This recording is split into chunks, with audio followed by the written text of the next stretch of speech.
Hello నమస్తే, మా అత్తమ్మాట స్వాగతం అండి. ఆనపకాయ దప్పలం, గుమ్మడికాయ పులుసును మించిన ఆనపకాయ దప్పలం, గుమ్మడికాయ మించిన ఆనపకాయ దప్పలం తయారు చేస్తున్నాండి ఈవేళ. దీని కాంబినేషను ముద్దపప్పు అండి.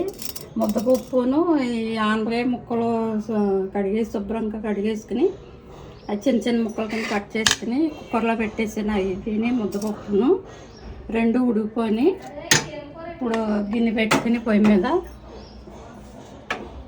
స్టవ్ వెలిగించుకుని గిన్నె పెట్టుకుని ఇప్పుడు ఇందులో ఉల్లిపాయ పచ్చిమిరపకాయ వేసానండి. ఇందులో ఇప్పుడేమో ఈ ఆనపకాయ ముక్కలు వేస్తాను. ఆనపకాయ ముక్కలు వేస్తున్నానండి. ఇప్పుడు ఉడికించిన ఆనపకాయ ముక్కలు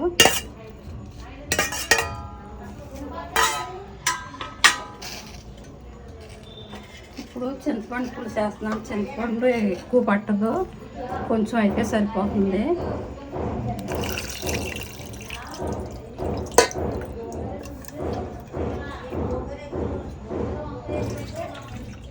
ఇందులో బెల్లం వేస్తాం కాబట్టి చింతపండు తక్కువ వేసుకోవాలి, లేకపోతే పులుపు ఎక్కువైపోద్ది.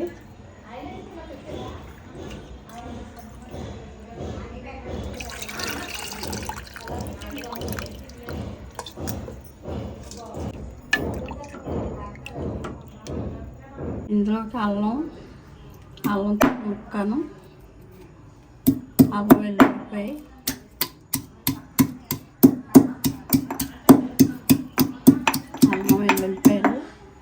ఉల్లిపాయ పచ్చిమిరపకాయలు సగం ముక్క చిలుకలు చేసి ఇందులో వేసాను. సగం ముక్క ఏమో మెత్తగా పేస్ట్ కింద చేస్తున్నాను. ఇది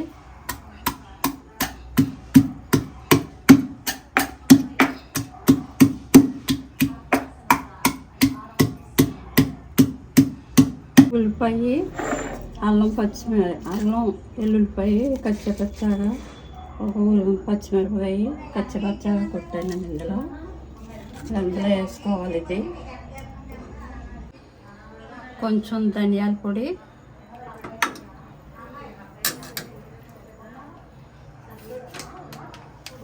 కొంచెం జీరా పొడి, జీలకర్ర ధనియాలు పొడి కింద కొట్టుకుని వేసుకున్నా పర్వాలేదు.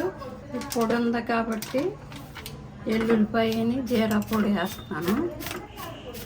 అల్లం వెల్లుల్లిపాయ ధనియాలు జీలకర్ర పొడి వేసుకోవాలండి. ఇందులో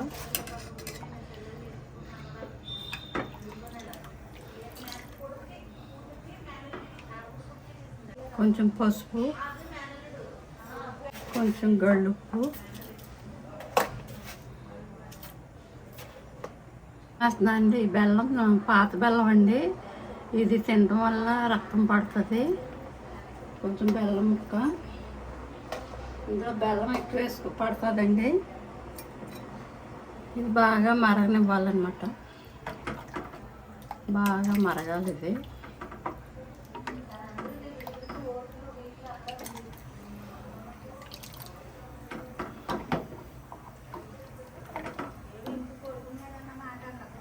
లోకి కాంబినేషన్ అండి. ముద్దపప్పు మెత్తగా ఉడికింది. ఇందులో కొంచెం పసుపును, కొంచెం ఉప్పు వేసుకుని మెత్తగా చేసుకోవాలండి. గుమ్మడికాయ పులుసుకి వెళ్ళాలి ముద్దపప్పు కాంబినేషన్, దేనికి కూడా ముద్దపప్పు కాంబినేషన్ అండి. సేమ్ గుమ్మడికాయ పులుసులాగా ఉంటుంది, ముక్క వేరు కానీ టేస్ట్ మాత్రం అదే టేస్ట్ వస్తుంది.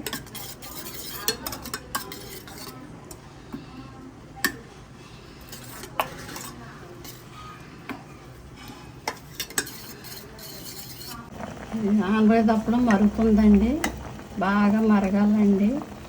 చక్కగా గుమ్మడికాయ పులుసులాగా వచ్చేస్తుంది. ఇది కూడాను ఇంకా చాలా మరగాలి. ఈ ఆనపకాయ దప్పడం మరిగిందండి. ఇప్పుడు చూడండి, గుమ్మడికాయ పులుసులాగా ఈ ఆనపకాయ దప్పడం కూడా చక్కగా ఇది తేనె రంగులోకి వచ్చింది. కలర్ కూడాను బెల్లం అది వేయటం వలని కొంచెం వరిపిండి నీళ్ళలో కలుపుకొని వేసుకుంటే చిక్కపడుతుంది పులుసు.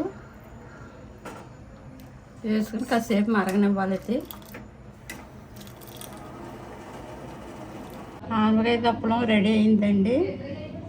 ఇదిగోండి ముక్క పులుసు చూడండి, ఇలా చిక్కగా ఇలా రావాలి. తేనె కలర్లో ఉంటుంది. నెయ్యితో తాలింపు వేసుకుంటే చాలా టేస్టీగా ఉంటుందండి. దీంట్లో కాంబినేషను ముద్దపప్పు అండి. ఆనపకాయ దప్పలంలోకి గుమ్మడొడియం, చల్లమిరపకాయలు, అప్పడం, ముద్దపప్పు కాంబినేషన్లో 3 కలుపుకుని తింటే చాలా బాగుంటుందండి.